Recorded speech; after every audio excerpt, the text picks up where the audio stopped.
Buenas tardes. Estamos en el seminario de Jaime Ross Bosch, la segunda sesión del seminario. Hoy nos toca a la doctora Blanca Lilia Avendaño Vargas, de la BUAP, que va a hablar sobre el comportamiento rentista de la banca múltiple en México y sus implicaciones en tiempos de SARS-CoV-2.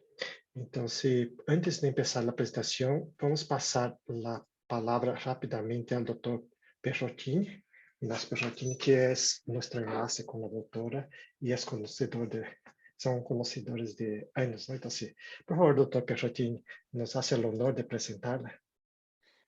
Bueno, muchas gracias, doctor Hideo Taniguchi. Buenas tardes. Es un gusto nuevamente estar con ustedes en esta segunda sesión de nuestra segunda edición del seminario del campo de desarrollo con el nombre de nuestro colega Jaime Ross Bosch. Bien, yo quisiera comenzar y no voy a tomar mucho tiempo porque la verdad estamos reunidos aquí para escuchar a Blanca, no para que me escuchen a mí.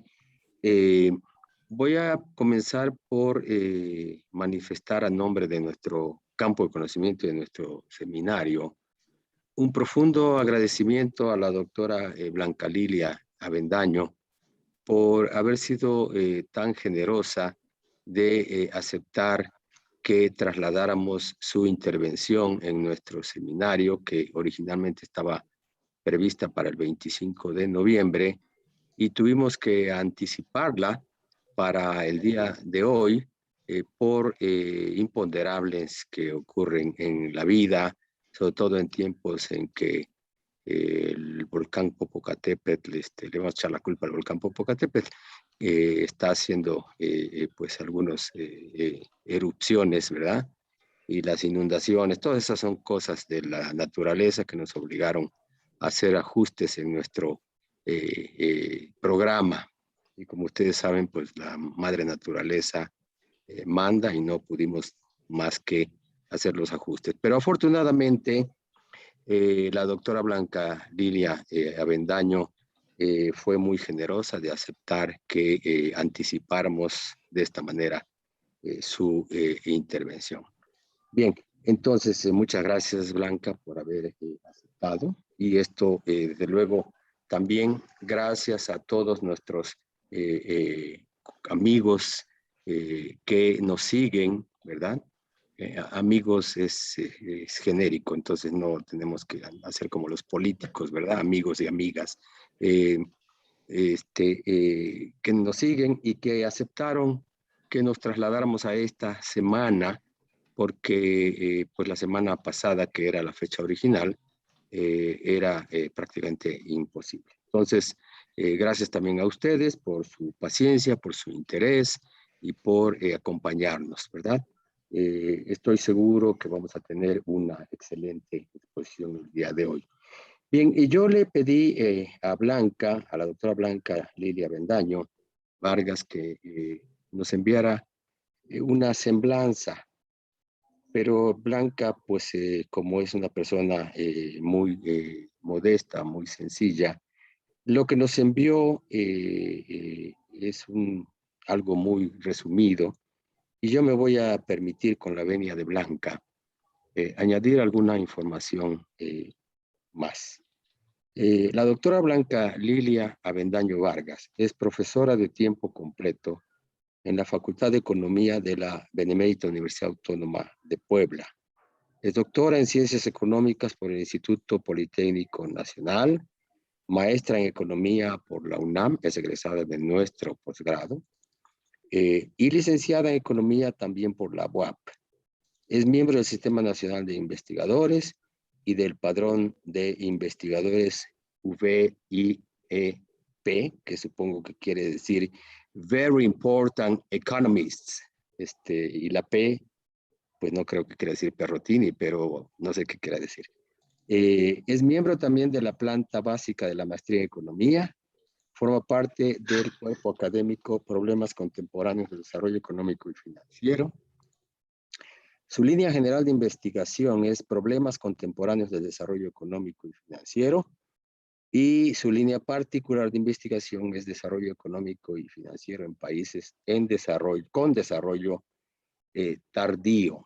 Lo que yo voy a añadir es lo siguiente. Bueno, Blanca es una colega que pues cuando hizo su propuesta de investigación de doctorado en el Instituto Politécnico Nacional,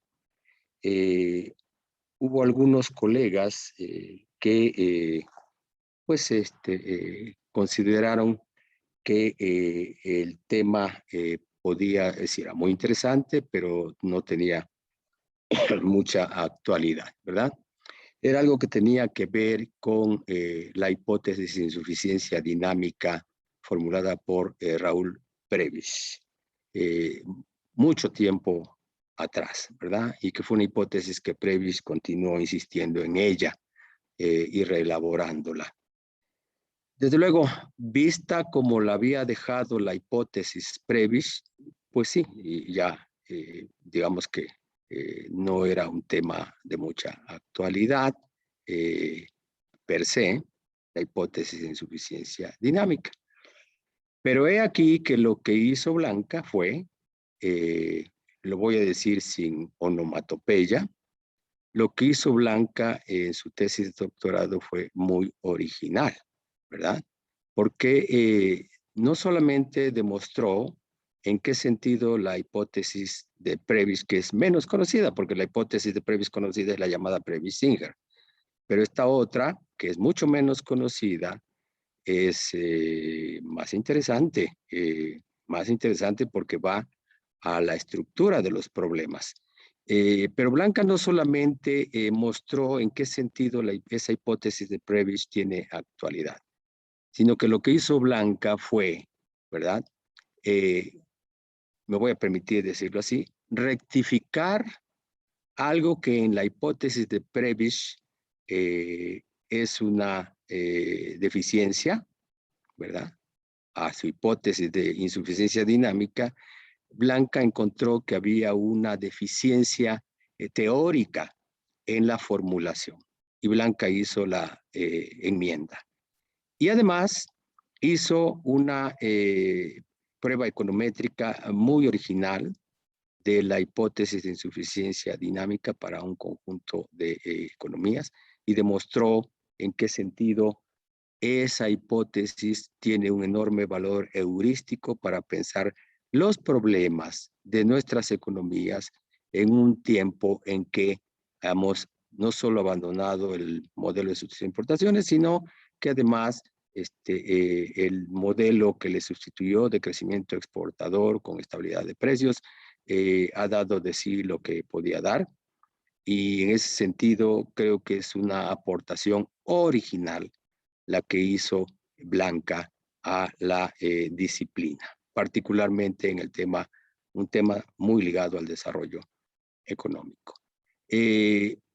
Blanca, yo tengo el honor de decir que ha sido una de mis coautoras más prolíficas, con quien hemos trabajado y hemos publicado varias cosas y que se han invertido los papeles, ¿verdad? Blanca pues estudió conmigo, ¿verdad? Hizo su tesis de maestría conmigo y desde un largo tiempo a esta parte soy yo quien aprende de ella, ¿verdad? Y si últimamente pues yo no he podido producir nada es porque nos ha impedido la pandemia, ¿verdad? Seguir trabajando. Pero estoy seguro que hoy tenemos con nosotros a una economista de vanguardia que nos presentará el tema que ya anunció el doctor Egidio Taniguchi. Por favor, Blanca, adelante. Sí, pues Gracias. muchas gracias por el recibimiento tan cálido siempre del doctor Ignacio Perrotini. Agradezco mucho a los organizadores, al doctor Benjamín, que también fue mi profesor en la maestría, al doctor Hideo, por esta apertura que nosotros podamos presentar nuestros avances de investigación, nuestros trabajos, siempre con el deseo de que un público tan amplio como ustedes pues nos pueda dar muchas ideas para retroalimentar estas ideas de investigación. Y en ese sentido, pues esto, ¿no? Florecer en ese sentido de la creación de nuevas ideas. Y no sé si haya sido tan original lo de Prebisch. Yo agradezco siempre al profe Ignacio que cuando trabajamos nuestra tesis, yo digo nuestra porque fue un trabajo conjunto, siempre un motivo esencial en la elaboración de un proyecto de investigación, de un trabajo, fue la pasión. Y bueno, el profesor Ignacio se excede en la pasión por la ciencia económica, me contagió y salió esto de la insuficiencia dinámica. Entonces, gracias por ello y gracias otra vez por la invitación, profe Ignacio, y a los organizadores de este evento. Voy a compartir pantalla en este momento. Aquí está. Tengo un tiempo, ¿verdad?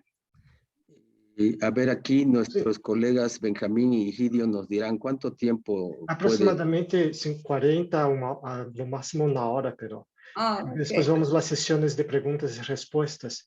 Esperamos terminar el seminario en un plazo de 2 horas a lo máximo, es decir, a las 6 de la tarde.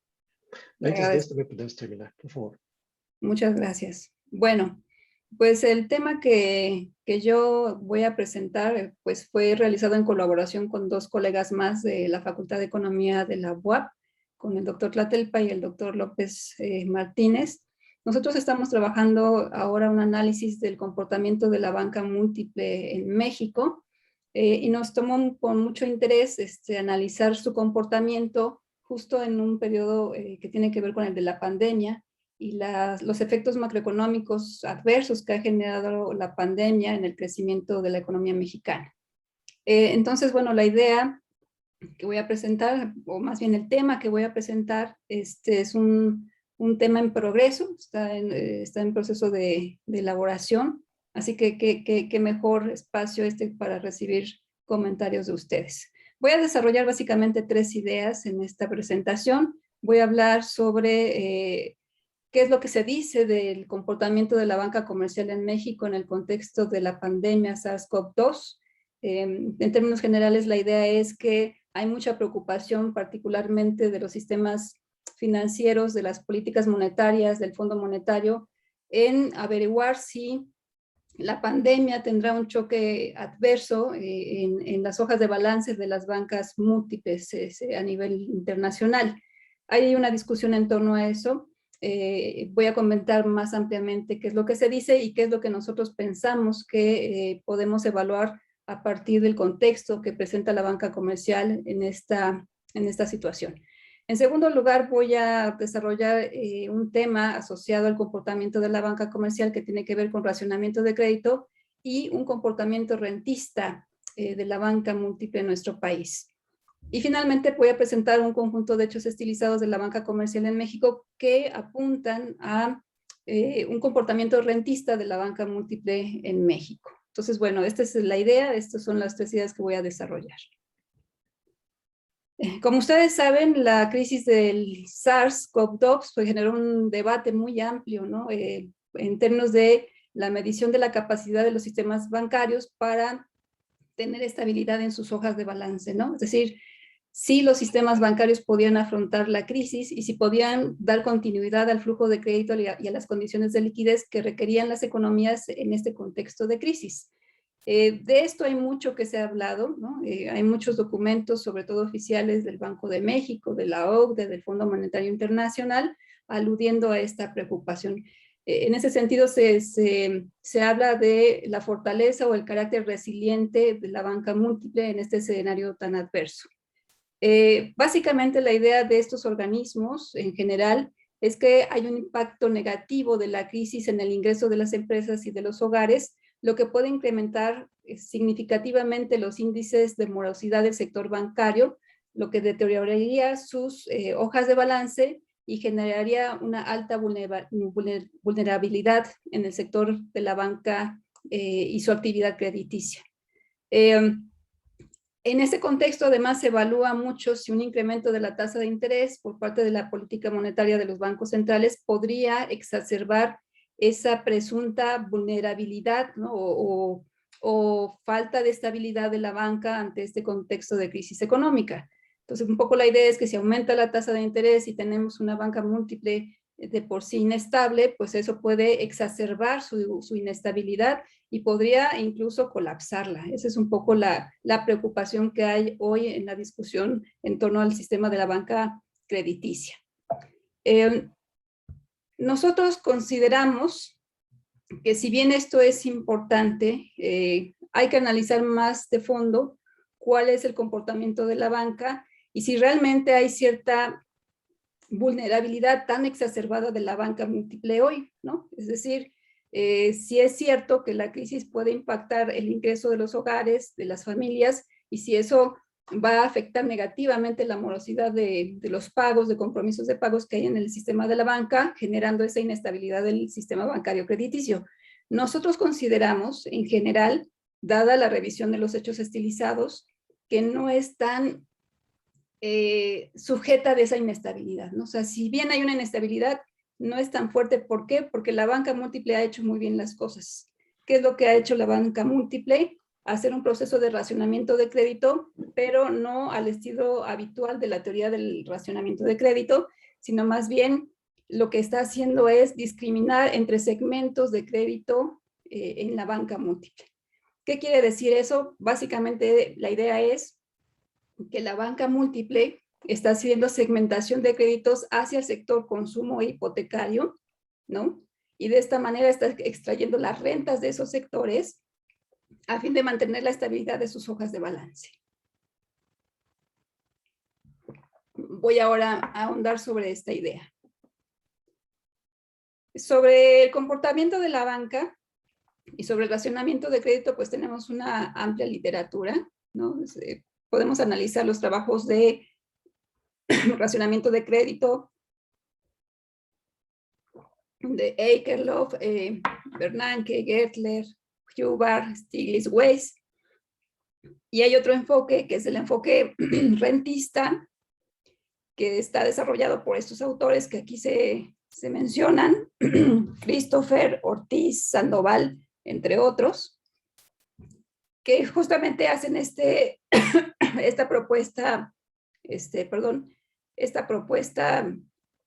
teórica en el sentido de que hay dos tipos de racionamiento, ¿no?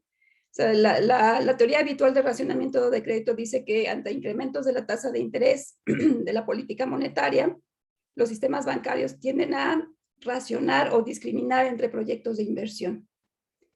Pero la tesis rentista lo que propone es que ante aumentos de la tasa de interés, la banca en general tiende a hacer una sustitución de crédito empresarial por créditos al consumo y a la vivienda.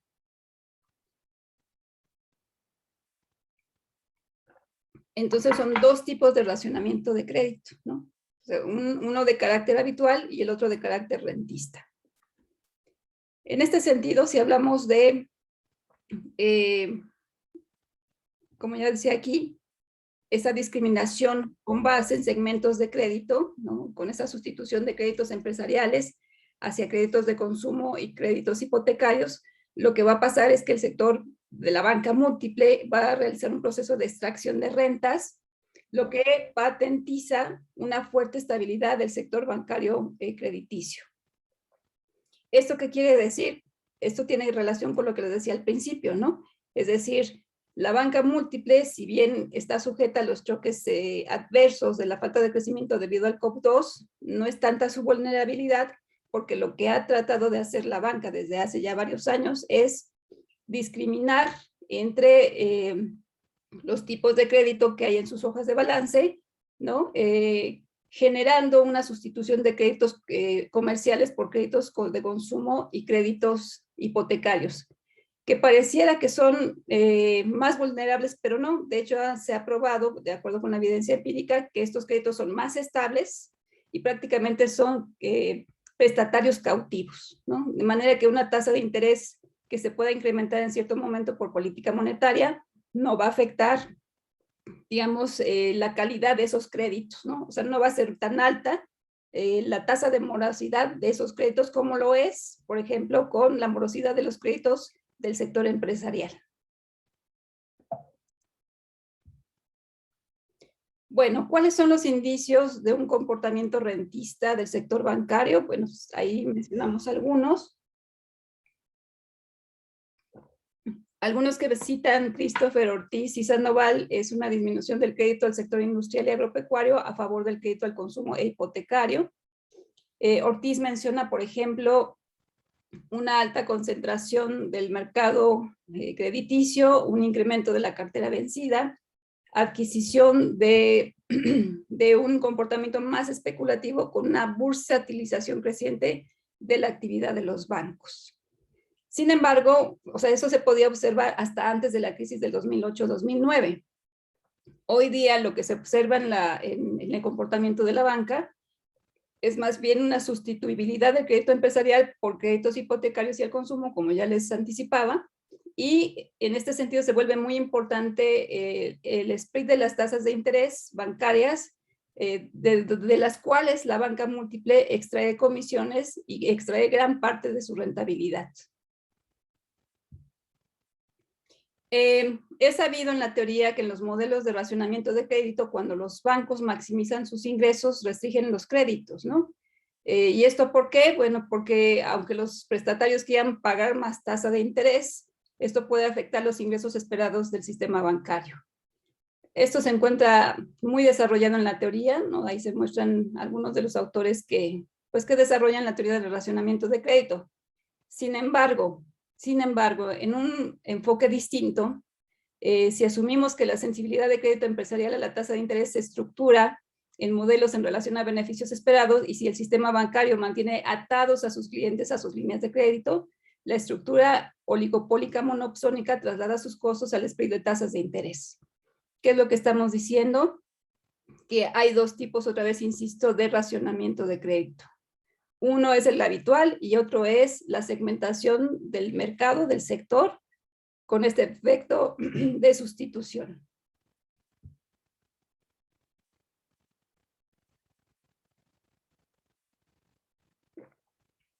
Bueno, en el modelo de racionamiento de crédito habitual, cuando se incrementa la tasa de interés, generalmente tienden a disminuir la concesión de créditos de la banca múltiple, debido, ustedes ya saben, al riesgo que eso implica para la banca y a la disminución de ingresos esperados de los bancos. Sin embargo, si hay racionamiento entre sectores, ¿no? Si se da esta segmentación de crédito entre sectores, la disminución de la concesión de crédito se da en el crédito comercial relativo al consumo, al de consumo y el crédito hipotecario. Esto es interesante, ¿no? Y por eso pongo esta pregunta de racionar o evaluar la morosidad del sector. ¿Qué es lo que hace la banca? ¿Hace lo que dice la teoría de racionamiento de crédito habitual? O más bien evalúa la morosidad del sector, ¿no? Y en ese sentido, lo que hace es generar esta sustitución de créditos para justamente mantener su estabilidad en el sistema financiero. Nosotros asumimos que hace lo segundo, ¿no? Que primero evalúa la morosidad del sector, ¿no? Entre grupos de segmentos, pues, de crédito, y en función de eso, es que el banco maximiza la tasa de retorno, entonces, su tasa de rentabilidad. De acuerdo con lo que encontramos también en la evidencia empírica, las políticas gubernamentales pueden contribuir a la captura de ahorro sectorial, favoreciendo la contención de riesgo bancario.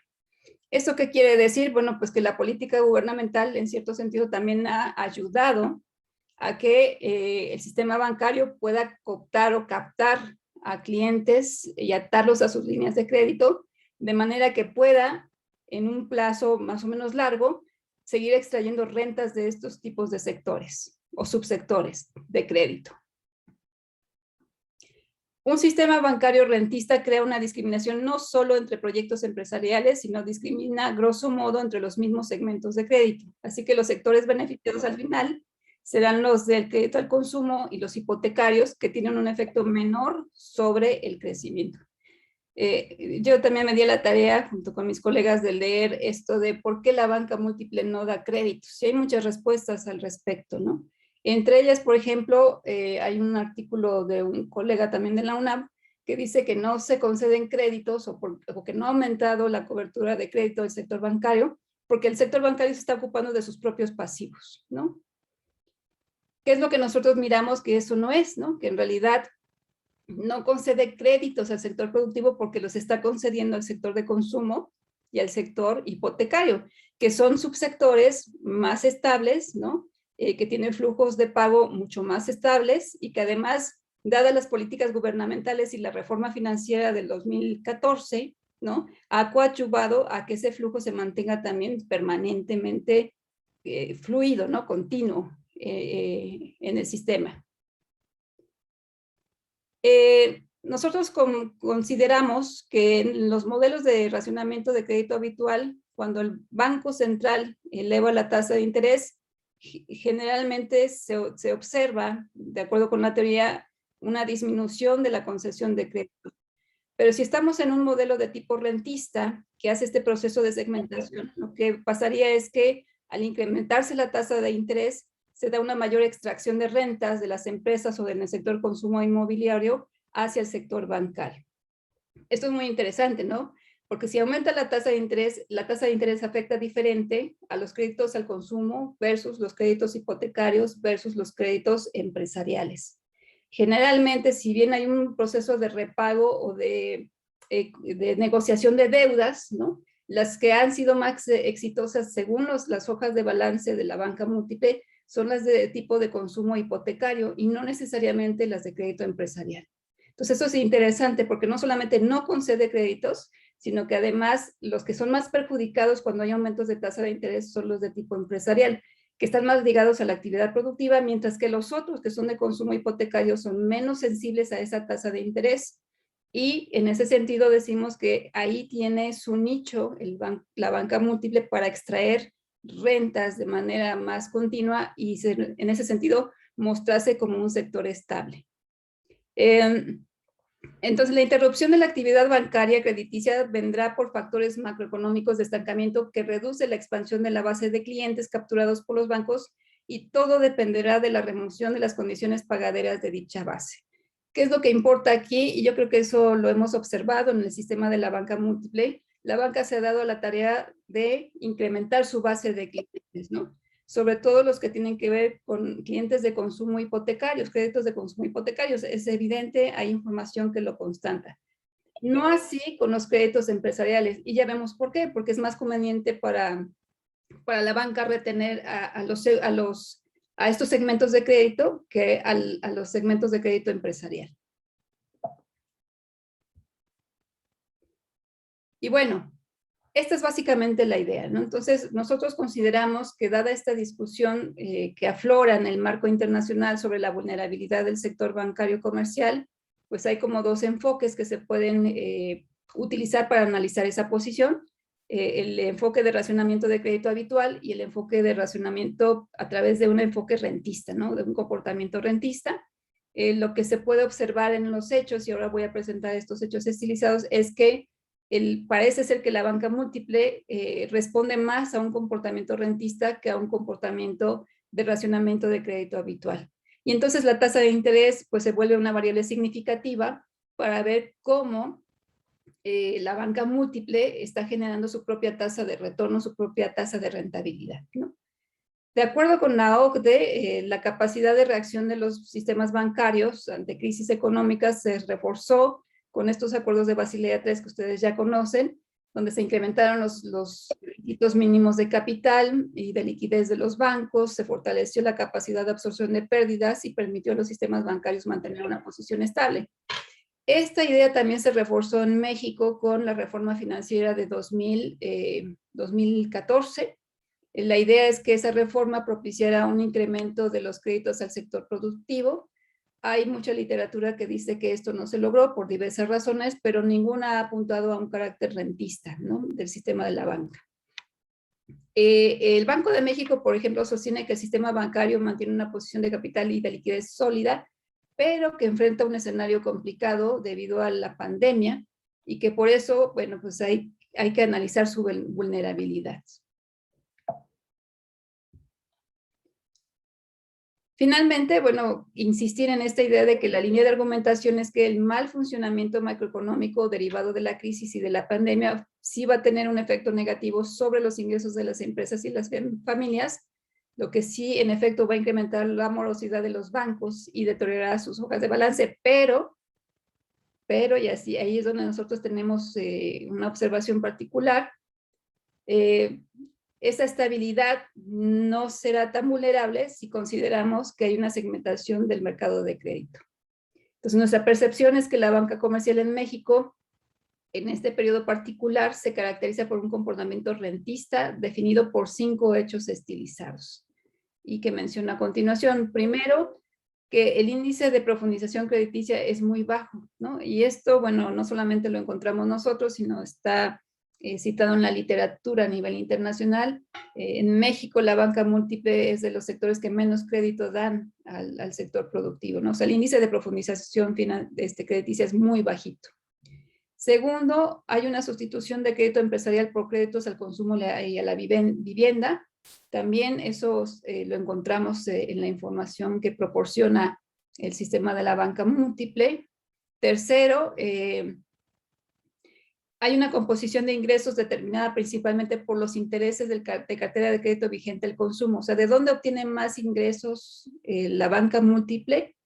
De la cartera de crédito vigente al consumo, ¿no? ¿Qué es esto, no? Que les decía, como son clientes atados a sus líneas de crédito, son más estables. Hay políticas gubernamentales que incluso han ayudado a propiciar incentivos para que haya esta captación por parte de la banca hacia estos agentes. Entonces, el sistema de la banca múltiple encuentra ahí un nicho para extraer la renta de estos agentes. Cuarto, hecho estilizado, hay una relativa estabilidad de los índices de morosidad y de cobertura, condicionados, por supuesto, a la magnitud del impacto de la crisis generada por la pandemia SARS-CoV-2. ¿Qué quiere decir esto? El Banco de México recientemente apuntaba que los índices de morosidad se estaban incrementando.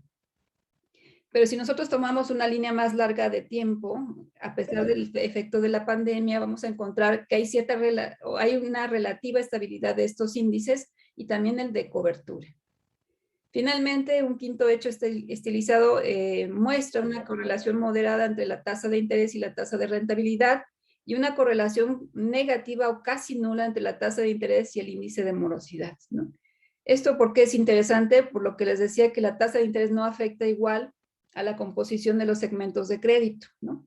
De manera particular, nos pareció interesante la correlación que hay entre la tasa de interés y la tasa de rentabilidad, que es muy bajita y casi nula, ¿no? Con el índice de morosidad. Para hablar de los hechos estilizados, voy a presentar información que obtuvimos de los balances generales, estados de resultados e indicadores financieros de la banca múltiple, emitidos por la Comisión Nacional Bancaria y de Valores, disponibles en la Secretaría de Hacienda, en la página de la Secretaría de Hacienda. Este es el primer hecho estilizado. Les decía, existe un índice de profundización crediticia muy bajo. Esto se muestra en esta gráfica. Este índice de profundización se midió como la cartera de crédito vigente de la banca al Producto Interno Bruto, ¿no? Este es el cálculo del índice de profundización.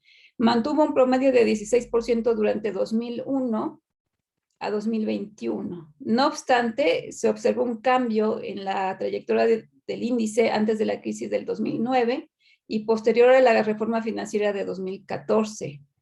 Así que de 2001 a 2009 el índice rondó 13% y de 2015 a 2020 rondó 21%, ¿no?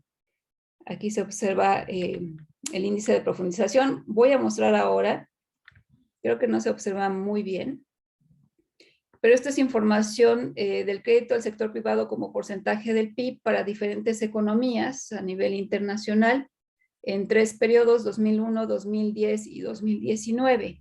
Y lo que se puede observar si encontramos a México, que está por aquí en 2010, aquí en 2001 y al final está aquí en 2019, es que el crédito al sector privado no ha cambiado demasiado, ¿no? Por eso se dice esto de que las reformas financieras, los acuerdos, etcétera, no han sido suficientemente eficaces para incrementar el crédito al sector privado como porcentaje del PIB por parte de la banca múltiple. El segundo hecho estilizado, les decía, tiene que ver con la sustitución de crédito empresarial por créditos al consumo y a la vivienda, lo que representa un rasgo distintivo del carácter rentista del sector bancario. Lo que estamos observando en esta gráfica número 2 es la composición de la cartera del sector de la banca múltiple. Durante el periodo 2001 a 2006, el crédito empresarial fue alrededor del 75% del total de la cartera de créditos de la banca, 13% era el crédito al consumo y 12% era de la vivienda. En 2007-2020, el crédito empresarial fue alrededor de 63% y fue sustituido por 21% de crédito al consumo y 16% de créditos a la vivienda, ¿no? Hay que considerar en este sentido que el crédito empresarial, como parte de los créditos comerciales, se mantuvo relativamente estable, o sea, no cambió mucho después de la crisis financiera de 2008-2009. Si bien se incrementó su participación como proporción de la cartera alrededor de 10% posterior a las reformas de 2014. En detrimento, decíamos, del crédito comercial a entidades financieras y gubernamentales, que esto se observa en la gráfica 3, que es una composición del crédito comercial. Se observa la composición de crédito por empresas, entidades financieras y entidades gubernamentales. Evidentemente crece más el de las empresas en detrimento de las otras dos.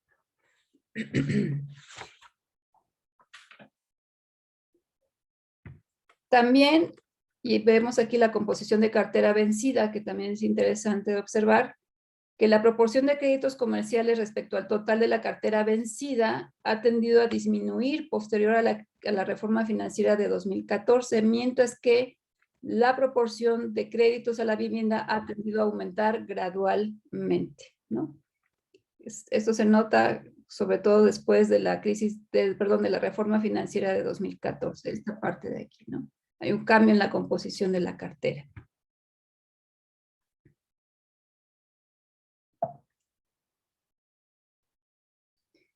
Nuestro tercer hecho estilizado tiene que ver con la fuente de ingresos del sector bancario. Estamos observando ingresos del sistema bancario en términos porcentuales.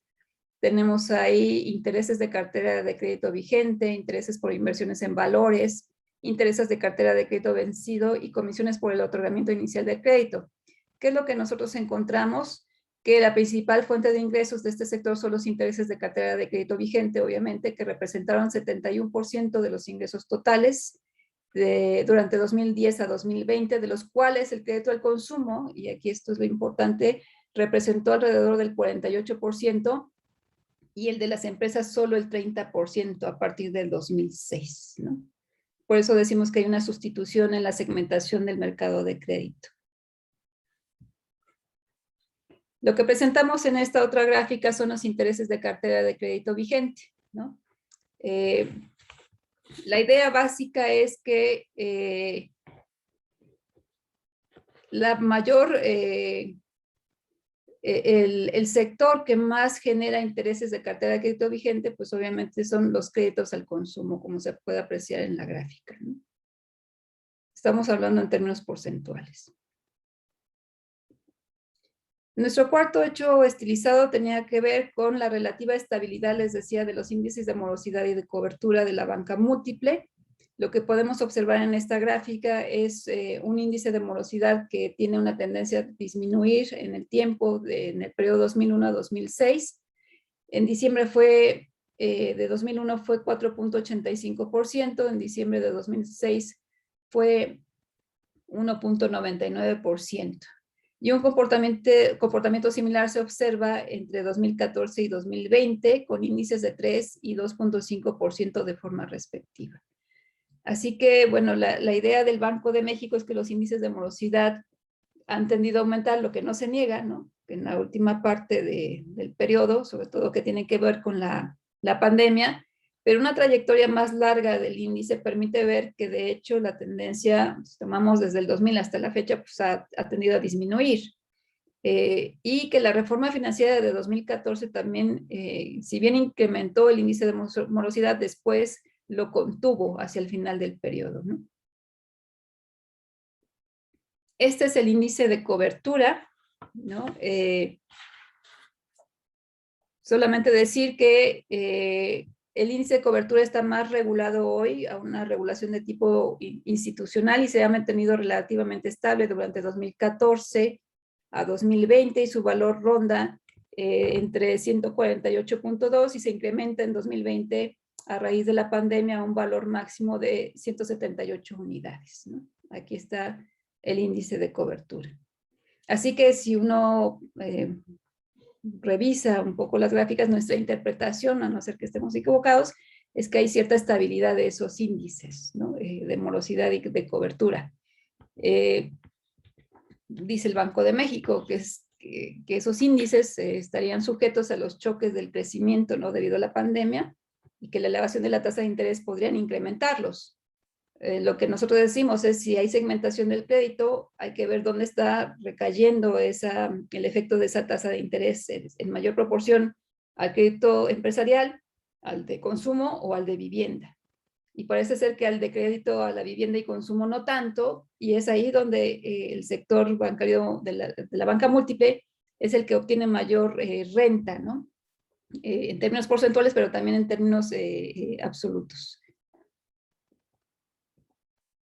Y bueno, un último hecho estilizado tiene que ver con una correlación moderada entre la tasa de interés y la tasa de rentabilidad, y una correlación negativa casi nula entre la tasa de interés y el índice de morosidad. Si lo que vemos en esta gráfica 9 es la tasa de rentabilidad de la banca, medida como la ROA, la tasa de rentabilidad sobre los activos o sobre el capital, ¿no? Son dos las que calcula la banca múltiple, y como se puede observar, pues presenta variaciones significativas en el periodo de análisis, ¿no? Durante la crisis financiera de 2008-2009, la ROE, que es esta de color gris, alcanzó un valor máximo de 24% en diciembre de 2006, mientras que la ROA rondó 2% en ese mismo año. Previo a la reforma financiera de 2014, la ROE alcanzó un máximo relativo de 15.4% y la ROA de 1.7%. O sea, evidentemente la crisis económica debido al SARS-CoV-2 afectó la tasa de rentabilidad de la banca, sí.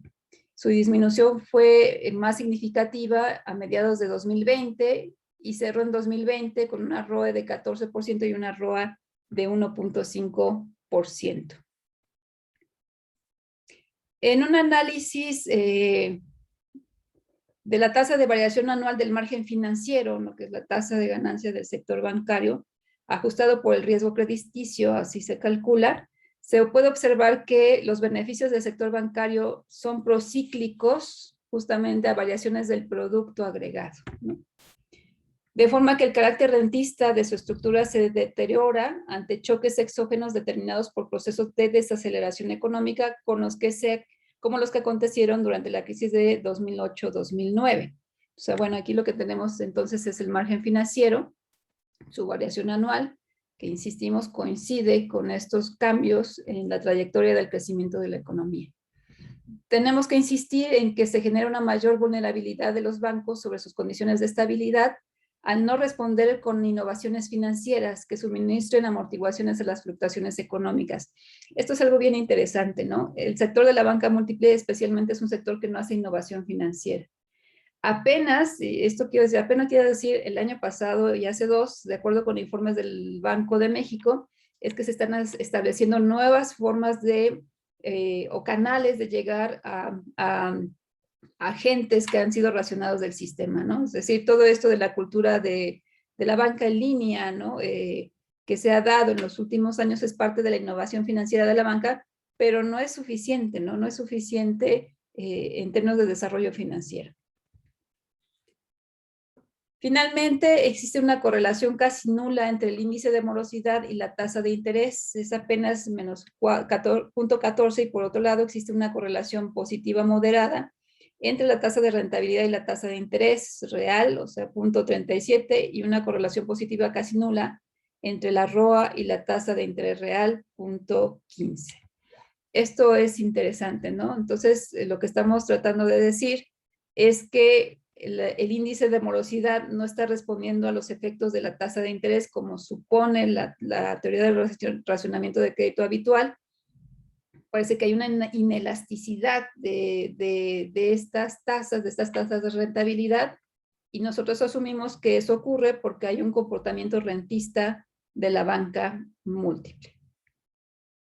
Bueno, aquí se muestran las correlaciones. La primera gráfica del panel superior izquierdo muestra la tasa de rentabilidad ROE contra la tasa de interés. La de la derecha es la tasa de rentabilidad ROA contra la tasa de interés real. Y la última es el índice de morosidad contra la tasa de interés. Hay que decir que el Banco de México el año pasado encontró una alta correlación entre el índice de morosidad y la tasa de interés, ¿no? Altísima. Y de hecho creo que además era creciente, de acuerdo con su informe, ¿no? Esto, lo que dice el Banco de México es que esto se alude a la disminución de la tasa de interés y al efecto negativo de la contracción económica. O sea, debido a que hay contracción económica, no llegan los ingresos, se incrementan los índices de morosidad. Nosotros contemplamos en este trabajo un periodo mucho más amplio de análisis, lo que permitiría interrogarnos sobre la consistencia de esta relación. En nuestro análisis, incluso si consideramos la relación entre los cambios de ambas variables, el resultado de la correlación, les decía, es muy moderada, es apenas menos 0.31, ¿no? ¿Cuáles son nuestras tareas? Y por eso decía al inicio de la presentación que este es un trabajo en progreso, ¿no? Que estamos ahora evaluando. Nuestra intención en este punto del trabajo de investigación y que ya estamos en ese proceso es evaluar justamente la tasa de rentabilidad de la banca múltiple respecto a la tasa de interés, ¿no? O sea, la elasticidad que hay entre la tasa de rentabilidad y la tasa de interés por segmentación de mercado, ¿no? Y en ese sentido, ver cuál es el efecto que más predomina. Si es cierto que se cumple la tesis del comportamiento rentista, entonces habrá una inelasticidad de los sectores de consumo y de vivienda a la tasa de interés en México. No quiero decir de otros países porque ese es otro tipo de característica de economía, pero sí lo es para el caso de la economía mexicana. Y entonces, bueno, la pregunta tan acuciada, ¿no? Es ¿por qué hay una disminución en la concesión de créditos? Bueno, pues porque a la banca no le conviene mantener ese tipo de créditos que son más riesgosos. Y entonces hace esta sustitución por créditos al consumo y a la vivienda, ¿no? Insistiendo en este carácter rentista. Bueno, consideraciones finales, quizá los voy a decepcionar porque no presento todavía las evaluaciones paramétricas, ¿no? que prueben esta hipótesis. Les decía que es un trabajo en progreso, pero bueno, lo que hemos considerado hasta el momento es que al momento de la aparición de la pandemia, el comportamiento de la banca figuraba con un incremento del índice de profundización crediticia, pero aún distante de ser auspiciante para la generación de desarrollo. Sin embargo, la banca consiguió consolidar un modelo de gestión rentista con orientación al crédito de consumo y vivienda que rivalizan con el crédito empresarial, llegando a experimentar con los intereses de cartera de crédito vigente al consumo el principal componente de sus ingresos. Además, la regulación financiera de mediados de la segunda década de este siglo permitió a la banca múltiple centrarse en estos nichos de crédito, especializando su comportamiento en la captura de estos clientes y sorteando una estabilidad basada en la consecución y mantenimiento de líneas de crédito formadas, sus intereses y sus comisiones. La extracción de la renta de los segmentos crediticios de los que hemos hablado por parte de la banca depende obviamente de la duración de la pandemia. O sea, no quiero decir que vaya a ser estable por siempre, ¿no? Manteniéndose en estos segmentos. Claro está que la pandemia afectará también incluso a estos segmentos, pero no lo hace del mismo modo, ¿no? Que afecta al sector de crédito empresarial. Además, también depende de las políticas fiscal, salarial, que deban de operarse para volver a una eventual y por lo menos la precedida normalidad en las condiciones económicas de sus clientes, ¿no? Algo que no comenté en la presentación es si el sector de crédito y vivienda no presenta estructuras Ponzi, la respuesta es que sí, o sea que puede presentar ese tipo de estructuras de tipo Ponzi, pero esos sectores están más, tienden a renegociar más sus deudas que a a eliminar sus créditos, ¿no? Eso es evidente en los datos de la banca múltiple, si uno explora ya por segmento de crédito. Lo que uno tiene que preguntarse es, ¿quién elimina los créditos más rápido? ¿El sector empresarial o el de la vivienda y del consumo? Y bueno, lo que parece ser, y ahí está la hipótesis que vamos a explorar, es que parece ser que los que eliminan más rápido sus créditos son los de empresariales, pero también de eso depende del tipo de crédito y el tipo de empresa, ¿no? Porque no podemos decir que es lo mismo un crédito empresarial a una empresa que es grande, a una que es micro o MIPYME, ¿no? Que tiene diferentes circunstancias y diferentes condiciones de sobrevivencia, ¿no?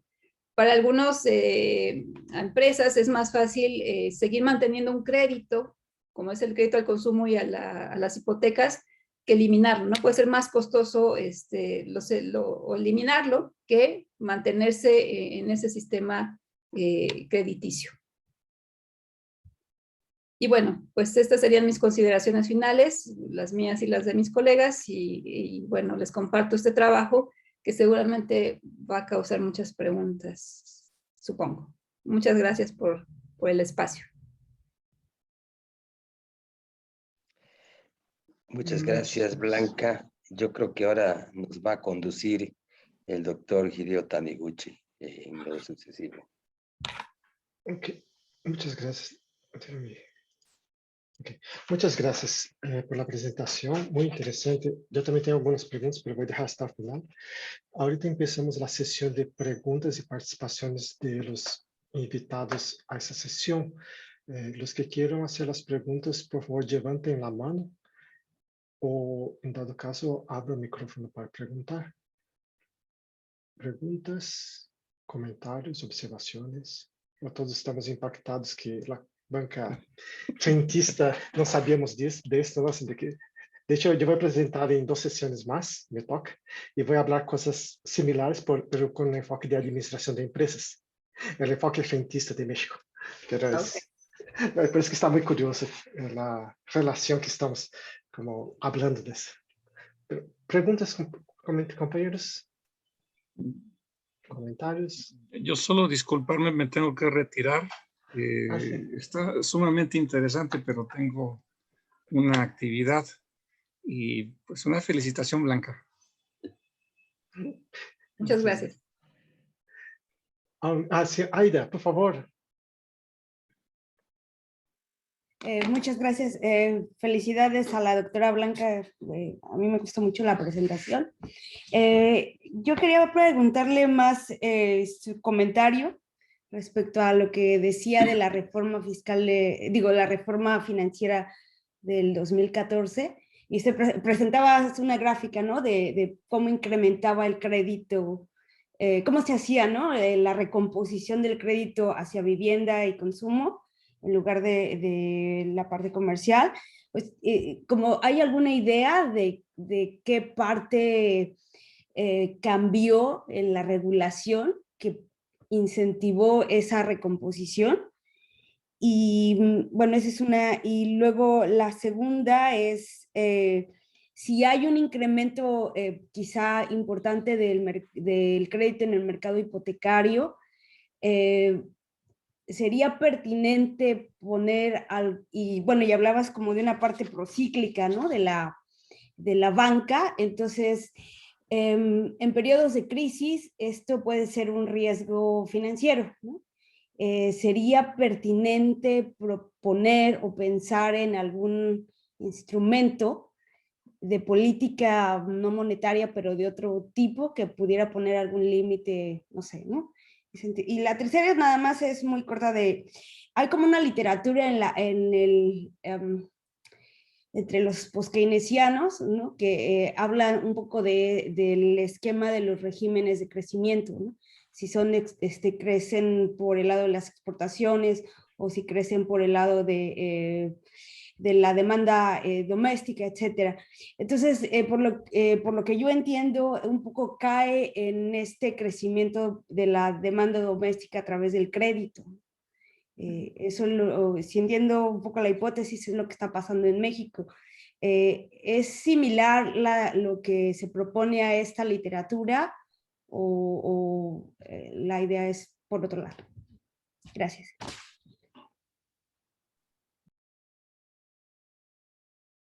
Blanca, nos ayuda contestando, si vamos uno a uno, porque tenemos Sí, claro, gracias. Respecto a la reforma financiera, es como decías, ¿no? Bueno, te voy a hablar de tú porque estás muy joven. Sí, o sea, hubo varios cambios a nivel del sistema financiero, en particular a la banca de múltiple. Se le permitió, si bien tener más reservas dentro del Banco Central para asegurar la liquidez, ¿no? Y estos choques adversos que los pudiera enfrentar, también es cierto que le concedió más facilidades y menos reglamentación para conceder créditos, ¿no? Esto es, incluso hay un apartado de la reforma financiera que solamente va a vivienda y solamente va a consumo. Las restricciones que había sobre ese tipo de créditos se eliminaron, ¿no? Por ejemplo, la concesión de garantías, ¿no? Las garantías que se necesitan para conceder esos créditos, muchas de ellas se eliminaron. No solamente las garantías, sino también los tipos de monitoreo que se requieren ahora para hacer seguimiento de ese tipo de créditos se incrementaron. O sea, por una parte hubo una mayor regulación y por otra parte una mayor desregulación. Y para el sector productivo igual. Entonces, se puede decir que en general la reforma financiera, particularmente en términos de las garantías, se volvió más flexible. Y eso generó un mayor incremento de los créditos. Solo que evidentemente se incrementó más hacia este segmento de crédito de consumo y de vivienda. Así es como uno puede observar la información estadística, ¿no?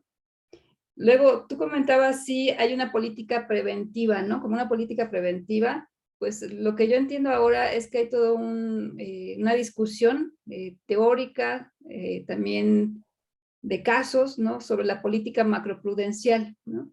La política macroprudencial lo que trata es de calcular y prevenir los riesgos sistémicos del sistema financiero en general y del sistema bancario, de la banca múltiple en particular. Hay ya medidas específicas para que los créditos, digamos, tengan una trayectoria procíclica, pero que no lleguen a un límite donde ya no puedan continuar financiándose, ¿no? Es decir, haciendo el repago de los compromisos adquiridos. Pues algunos dicen que hay algunas medidas, ¿no? O sea, uno es el control como tipo de racionamiento, ¿no? Cuidar hasta dónde se vuelven tipo Ponzi esos créditos y ahí meter una restricción, ¿no? En términos de la tasa de interés. Otro es comparar la tasa de interés interbancaria con los spreads de tasa de interés, entre otras medidas. Pero, bueno, lo que se dice también en la literatura es que estas medidas macroprudenciales todavía no son definitivas, no hay evidencia empírica de su eficacia, y en el caso de México entiendo que se empezaron a aplicar a partir de 2010. Y ha sido toda una discusión porque la política macroprudencial puede estar controlada, vamos a decirlo así, por la banca central o por una comisión, ¿no? Y una comisión puede estar integrada a la banca central, Secretaría de Hacienda en el caso de México, Comisión Nacional de Bancaria y de Valores, y entonces todos crean un tipo de regulación, ¿no? Para evitar los riesgos sistémicos. ¿Cuál es el problema que dice el Banco de México que ha existido a partir de ese intento de regulación macroprudencial? Que no hay un contexto jurídico, constitucional, que les permita realmente ejercer una regla, ¿no? Un castigo, ¿no? O una medida preventiva para que no haya este tipo de riesgos sistémicos. Entonces, a la pregunta si hay políticas preventivas, no, todavía no. Incluso se dice que es un campo fértil de investigación, ¿no? Y particularmente para la banca múltiple, yo todavía, sinceramente, no he encontrado información más específica. A lo mejor algunos de ustedes sí, y bueno, los invitaría a que me lo compartieran, pero eso es lo que yo sé, ¿no? O sea, hay una política macroprudencial de 2010 a la fecha para todo el sistema financiero que no ha sido eficaz. Dicho por el Banco Central, o sea, el Banco de México en 2020, ¿no? Finales de 2020. Que han encontrado ciertas trabas, o sea, que tiene muchas ventajas, pero han encontrado muchas trabas de tipo institucional, de tipo jurídico, para poder actuar sobre una verdadera reglamentación. Generalmente la reglamentación va sobre las condiciones de liquidez de estos sistemas, ¿no? Sobre las condiciones de aseguramiento de liquidez en general, sobre la contención de los riesgos, ¿no? Sobre la contención de estructuras Ponzi, etcétera. Pero ha sido complicado, ¿no? Es todo un tema interesante ahí. La última pregunta, perdón, ¿cuál era? Solo sobre la parte de la demanda doméstica, ¿no? Si va un poco por ahí la idea de los países que impulsan demanda doméstica, pero tienen quizás salarios bajos, de alguna manera generan un esquema institucional que hace que facilite el crédito, digamos, ¿no? Para Sí. mantener la demanda, ¿no? Sí, y de hecho es bien interesante esto que dices, porque, por ejemplo, en términos de política gubernamental particularmente, se ha observado que el gobierno ha dado ciertos incentivos para que la banca múltiple coopte o capte a los prestatarios de los hogares y en particular, con los sistemas de pensiones, por ejemplo, con las condiciones en que se genera ahorro por parte de estos agentes, ¿no? Es decir, nosotros sabemos que todo el ahorro se canaliza al sistema financiero y en ese sentido se dice que el sistema de la banca múltiple tiene más facilidad para captar a estos agentes a través de esos mecanismos impuestos o generados por políticas gubernamentales. Entonces sí, parece que coadyuva, ¿no? En lugar de coadyuva, a decir nuestro, a este carácter rentista. Por estas condiciones, ¿no? Y, por ejemplo, tú puedes encontrar, bueno, te invitaría a revisar y si no, si hay oportunidad de sacar este trabajo, si uno revisa los créditos de vivienda y tú los observas entre créditos dados por la banca privada o el Infonavit, ¿no? Que también es parte de la banca de desarrollo, etcétera, los que mayor peso son los que tienen crédito privado, ¿no? Son mucho, o sea, el peso es sustancialmente mayor que los que tienen el Infonavit, ¿no? Y el Infonavit ahora entiendo que tiene arreglos con el sector de la banca privada para poder hacer financiamiento de esos mismos créditos, ¿no? Entonces, bueno, ahí hay condiciones más específicas que está generando la política gubernamental que favorecen, nosotros decimos, al carácter rentista de la banca múltiple. Muchas gracias. Gracias, Aida. Muchas gracias. Tenemos a Nitzia que está pidiendo para hablar. Nitzia. Gracias, buenas tardes, doctora Blanca. Muchas gracias por su exposición. Yo tengo 3 preguntas. Una, cuando habla de la parte como del boom del crédito, sobre todo la vivienda, ¿considera que hay un riesgo de generación de una burbuja, sobre todo en ese sector inmobiliario? La siguiente pregunta es, después de la reforma financiera en 2018 viene esta parte de regular al sector fintech. ¿Y usted considera que eso realmente está motivando a la banca, al sector bancario, por la innovación financiera? Este nuevo sector y cómo se está construyendo en nuestro país.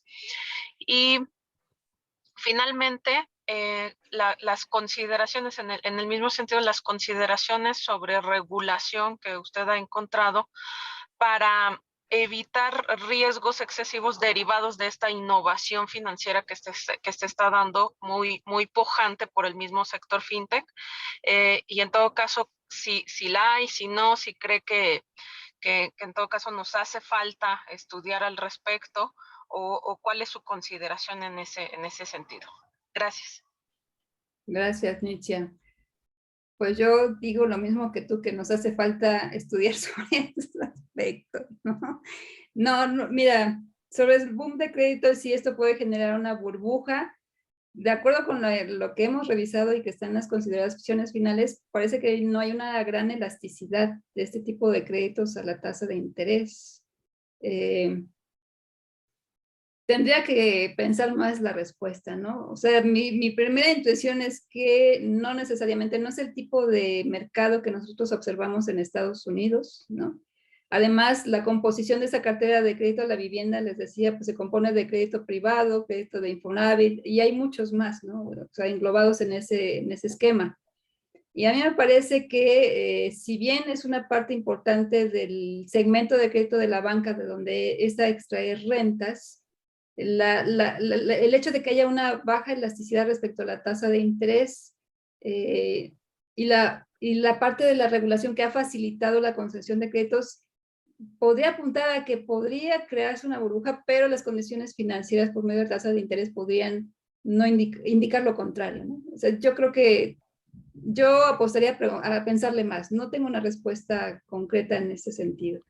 Sobre las cuestiones de fintech y si esto favorece a la banca, pues yo lo que sé es que hay muchos desarrollos ya en ese sentido, ¿no? O sea, hay siempre este intento de innovación, ¿no? Que pretende ampliar la base, nosotros decimos ampliar la base a través de la cual la banca múltiple capta a los clientes, ¿no? Esa es la intención básica, nosotros entendemos, de estas innovaciones financieras. ¿Cuál será el efecto, digamos, ya más concreto sobre las ventajas que pueda tener la banca? Yo creo que es un terreno que no he tocado hasta el momento. No podría dar una respuesta concreta a tu pregunta, pero yo estaría en el mismo sentido que tú, de que hay que investigar, ¿no? Más allá de esto que nosotros tenemos como un comportamiento rentista. Yo entendería que en México no hay tanta innovación. Si bien hay estas tecnologías, ¿no? Estas tecnologías financieras, ¿no? Que ahora están siendo incorporadas incluso por la banca central, ¿no? Porque la banca central está ejerciendo toda una política de educación financiera, ¿no? De banca en línea, de llegar más, a captar más clientes, incrementar la base, etcétera. Posiblemente favorezca en ese sentido a la banca múltiple, ¿no? De acuerdo con nuestro hilo conductor del trabajo. ¿En qué medida y en qué magnitud? No te sé decir, ¿no? Sinceramente. Tendría que explorarlo más a fondo. Lo mismo con lo de los riesgos, ¿no? Si la presencia de este tipo de tecnología financiera e innovación financiera tendría que relacionarse con políticas de regulación, ¿no? Evidentemente, en el deber ser, yo supongo que sí, ¿no? Porque la política macroprudencial está tocando todos los aspectos que tienen que ver con el desarrollo del sistema financiero, en particular con el de la banca. ¿Cuáles? No lo sé. Tampoco, no soy experta en ese tema ya específico, ¿no? De la innovación financiera. Esto es lo que tendría que comentar. Muchas gracias. Tiene la pregunta de José Arnaldo, que pregunta, ¿qué opina de los créditos swap que otorgó Estados Unidos a México para mantener la liquidez del Banco de México? Aquí está en el chat, ¿verdad? Chat, sí, está en chat.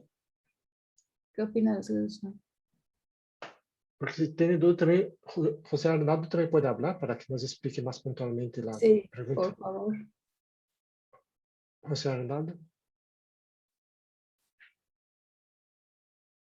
Arnoldo es su nombre. Arnaldo.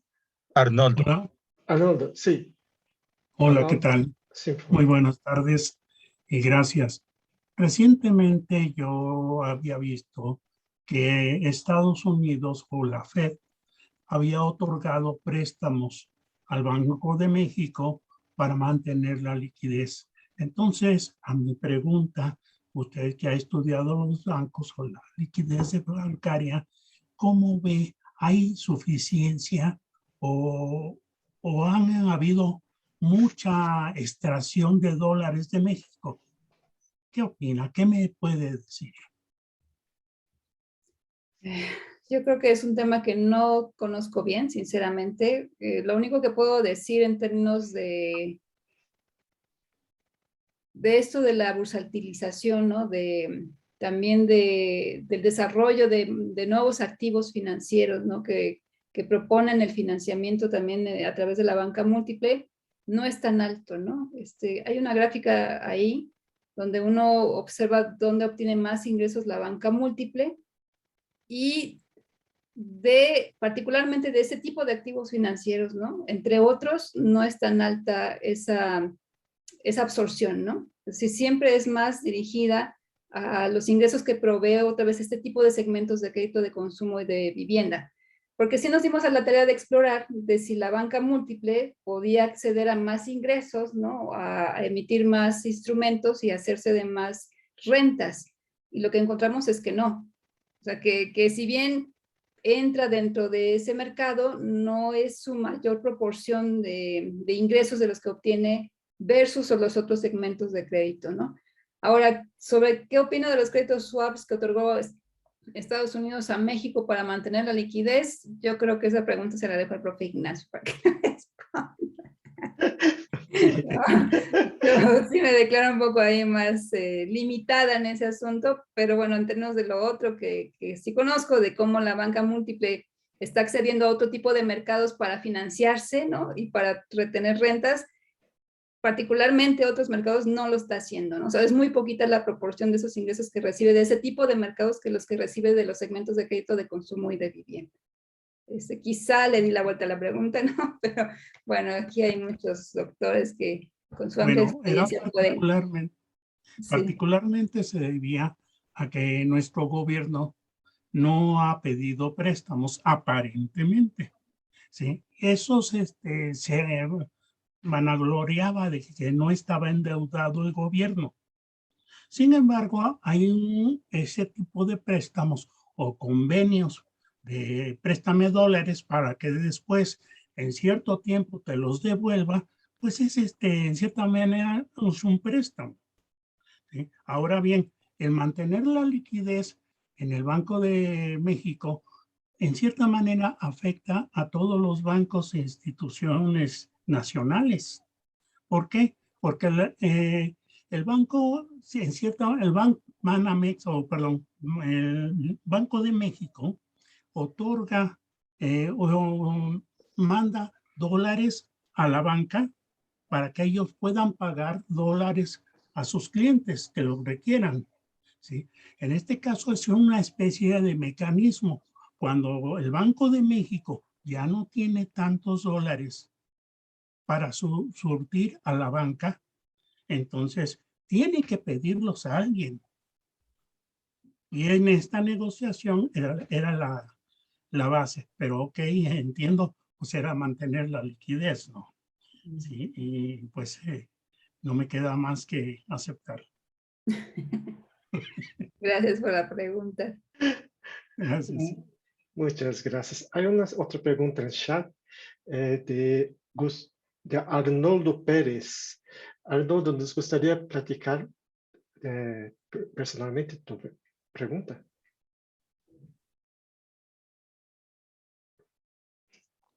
Todavía no te escuchamos. Déjame poner aquí. ¿Me escuchan? Sí, por favor. Ahora sí. Correcto. Mire, la pregunta es la siguiente.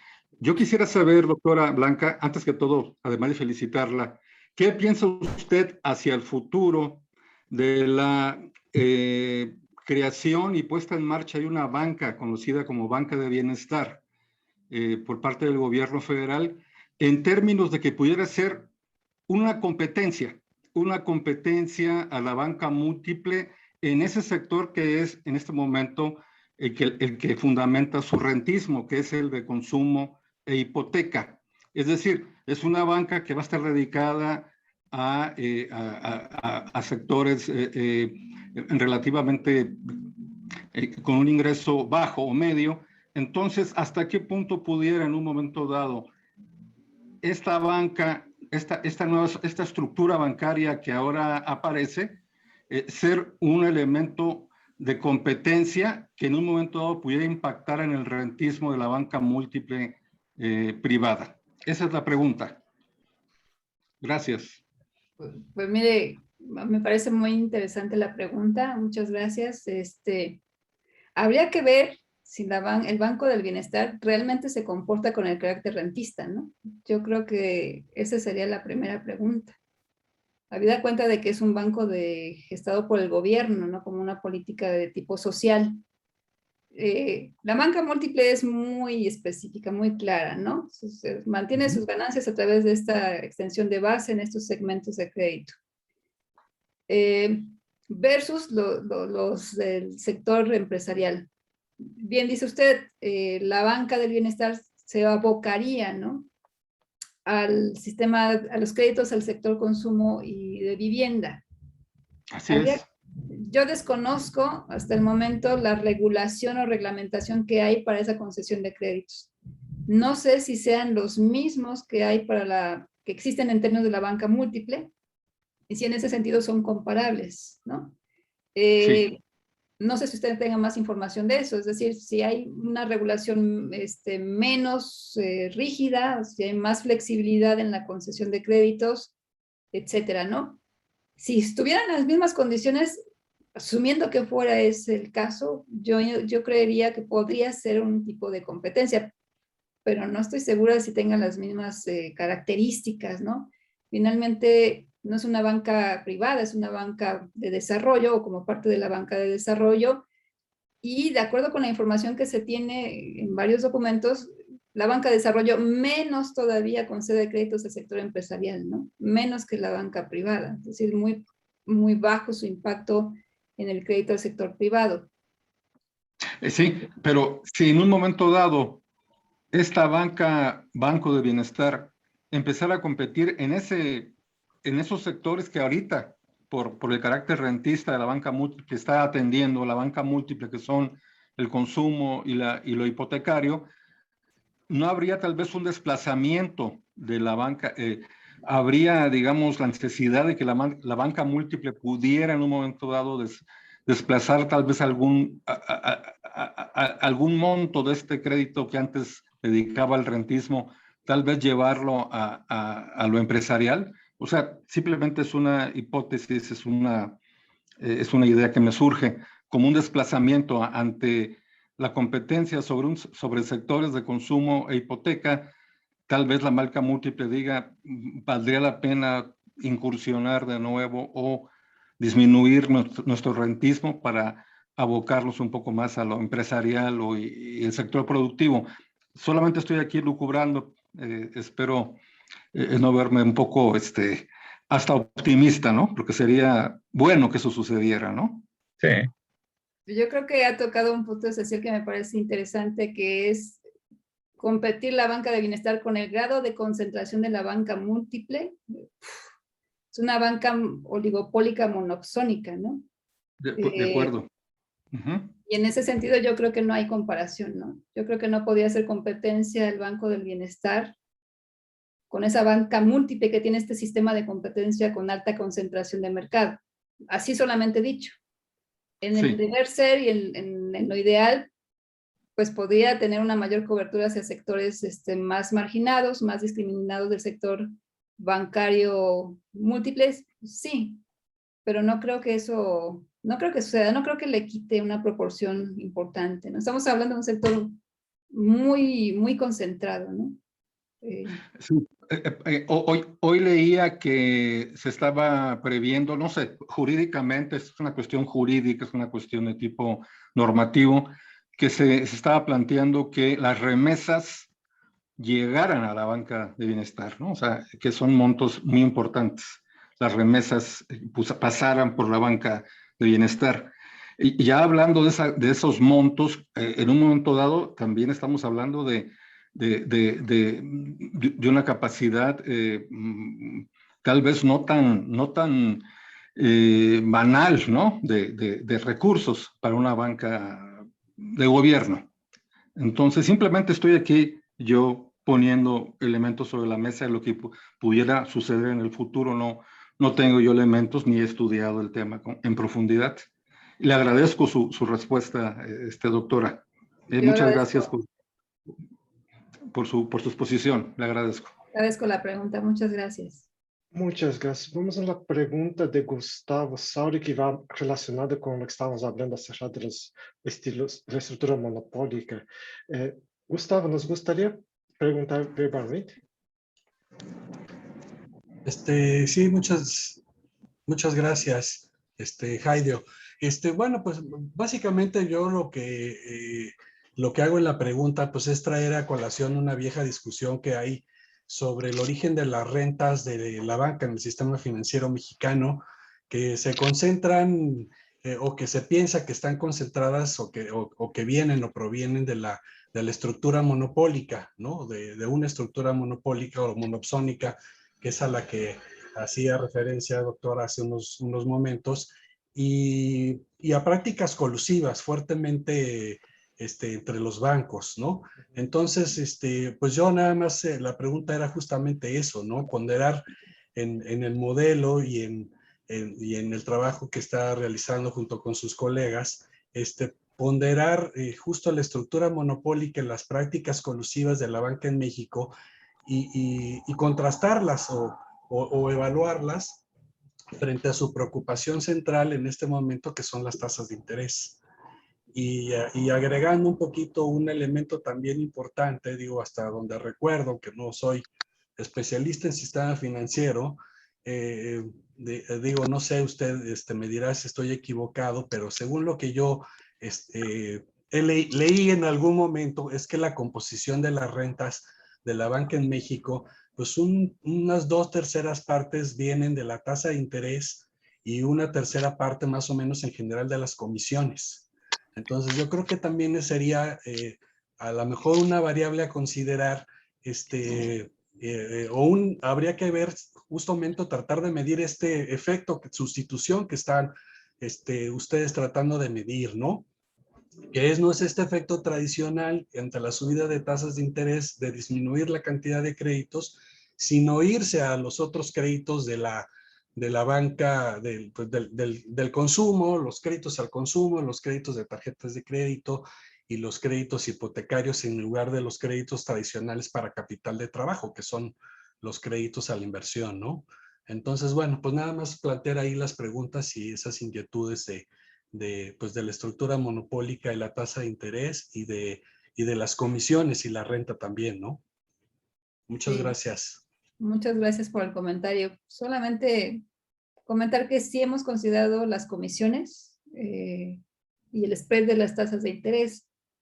No necesariamente hemos considerado explícitamente el grado de concentración y la estructura de la banca, pero sí es importante, por supuesto. Claro que sí vamos a tomar en consideración ese factor. Muchas gracias.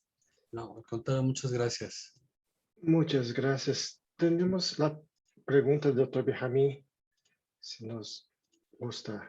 Sí, muchas gracias, Lidia. Bueno, en primer lugar, pues, como organizador de este foro, pues, agradecerle a la doctora Sandoval que regrese virtualmente a su alma mater, ¿no? A la más grande, por supuesto, sin subestimar otras. A mí me parece, pues, que es un grupo de investigación a la que ella pertenece, que está, digamos, muy bien estimulada por la realidad, digamos, ¿no? Para continuar esta línea que ella expuso de investigación. Primero, porque Banco Central de México, pues, acaba, ¿no? de revertir, digamos, la tendencia de descenso a la de ascenso de la tasa de interés de referencia. Entonces, va a ser muy interesante cómo tiene ese impacto sobre lo que nos estaba comentando la doctora Sandoval, ¿no? En términos, digamos, pues no solo de morosidad, ¿no? de los usuarios de la banca, sino también en su conducta rentista.